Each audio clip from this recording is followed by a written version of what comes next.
6 Minute English from bbclearningenglish.com. Hello, this is 6 Minute English from BBC Learning English. I'm Neil. And I'm Sam. You and I are lucky, Sam, because we can do our jobs remotely, working from home.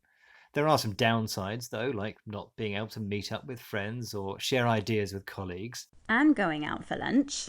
But the coronavirus pandemic has caused millions of people to lose their job and forced thousands more out of work temporarily, with no idea if their job will still be there when they return.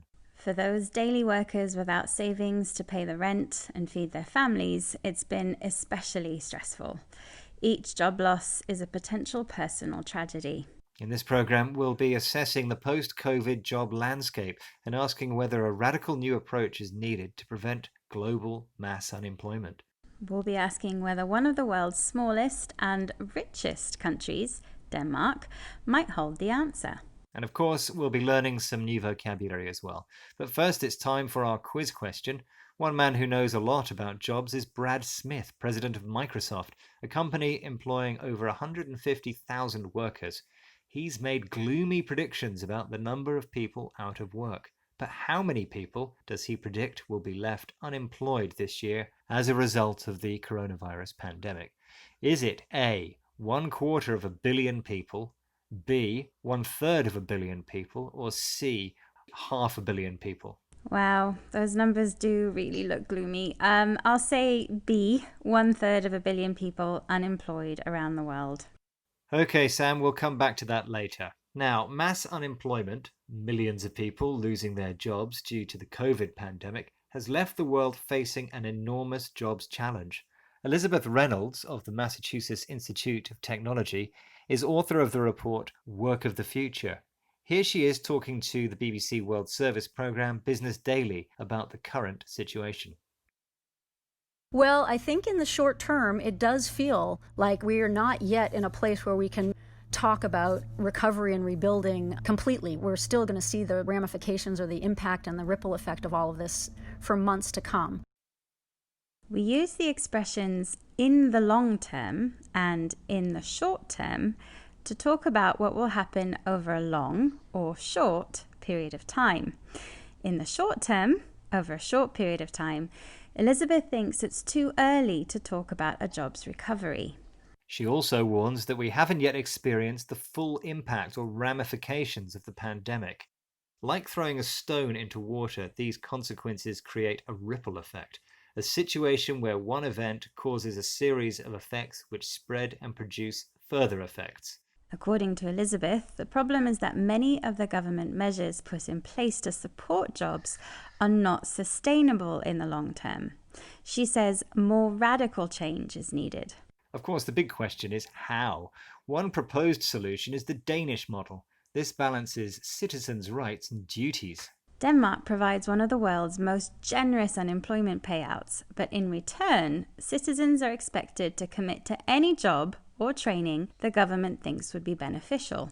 Jakob Kierkegaard, senior fellow at the Peterson Institute in Washington, is himself a Dane. Here he explains to BBC Business Daily how the model works. It's very easy to hire and fire people in Denmark. It doesn't cost you anything. And you don't have sort of a guaranteed job for life once you get a permanent contract, which is the situation in many other continental European countries. So it combines labor market flexibility with employment security, namely the idea that people, if they lose their job, they know that they can find another job even if that requires them to pick up new skills, because that upskilling or reskilling, if you like, is going to be made available to them partly through very lavish government subsidies. Denmark enjoys labour flexibility because it's easy for bosses to hire and fire, employ someone and release them from employment, meaning there's no such thing as a job for life, one that you can stay in all your working life. But citizens also have the security of lavish, generous and expensive benefits, and the government will also pay for worker upskilling, training to learn new skills, making them better at their jobs. And thereby preventing unemployment, which reminds me of your quiz question, Neil. Yes, I asked you how many people were predicted to lose their jobs to the COVID pandemic. And I said B, 1/3 of a billion. Well, fortunately, it's the slightly lower but still worrying figure of 1/4 billion people.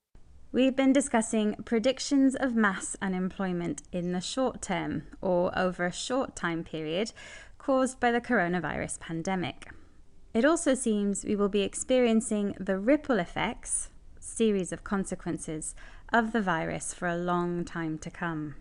One solution to mass unemployment may be the Danish model, where the power to hire or fire, employ someone or make them unemployed, means there are not many jobs for life. Jobs you can do all your working life. But lavish, expensive and generous, benefits from the government, who also pay for upskilling or training in new skills, means that Danish unemployment is rarely out of control. That's all we have time for, but come back soon for more trending topics and useful vocabulary here at 6 Minute English from BBC Learning English. Goodbye for now. Bye. 6 Minute English from the BBC.